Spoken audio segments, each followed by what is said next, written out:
शहरातील आम्ही उड्डाण पुलावर या ठिकाणी शिवाजी चौकातल्या उड्डाण पुलावर म्हणजे तहसील कार्यालय जवळच आहे। हा जो वाहतुकीसाठी जो ह्या टर्न जो वापर होतो या गाड्याचा, हे इथून इकडे जाणे, ती उलटी गाडी यायला लागलेली आहे। लातूर शहरातला वाहतूक शाखेचा हा जो आंधळा कारभार आहे।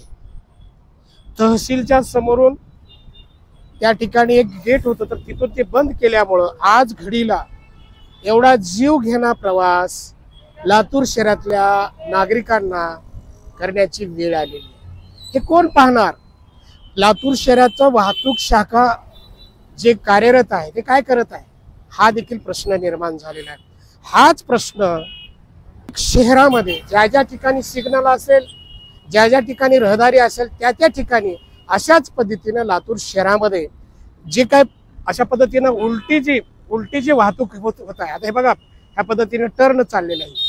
हा जो आहे हे लोक इथून इकडं हे बघा हे अशा पद्धतीने जर ऍक्सिडेंट जर झाला, हे आजचीच गोष्ट नाही। अनेक महिन्यापासून या ठिकाणच्या कसरत येथील नागरिकाला वाहन चालवताना करण्याची वेळ।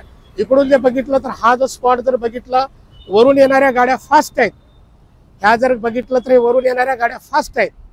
इथून येऊन आणि ह्या ठिकाणी अशा पद्धतीने जे काय होणार आहे ह्या ठिकाणी, हे पहा, आता हे मोटरसायकल चालली, तिथून टर्न झालेला, हा तिकडून टर्न झालेला आहे। त्याच्यामुळं अपघात होण्याची शक्यता आहे। आज हे किती जीवघेणा प्रवास, इथून वाहन येणारे, इथून एका टर्न, अशा पद्धतीने ही जी परिस्थिती लातूर शहराच्या मध्यवर्ती जे उड्डाण पूल आहे ह्यावर जी होत आहे, आणि हे कसरतीचे जे प्रकार या ठिकाणी लातूर शहरातील पोलीस प्रशासन, वाहतूक शाखा करते काय? अनेक ठिकाणी थांबून जे काय ट्रॅफिकचे पोलीस असतात, एका ठिकाणी थांबून पैसे जे नियमाने जे काही दंडात्मक कारवाई करण्याचा प्रयत्न करतात, ती बाब चांगली जरी असली तर हा जो जीव घेणा जो प्रवास जो चालू आहे इथं, या बाबतीमध्ये पोलीस प्रशासन लक्ष देणार का, असे या ठिकाणी नागरिकातून प्रश्न निर्माण झाले। तिथंच थांबतो।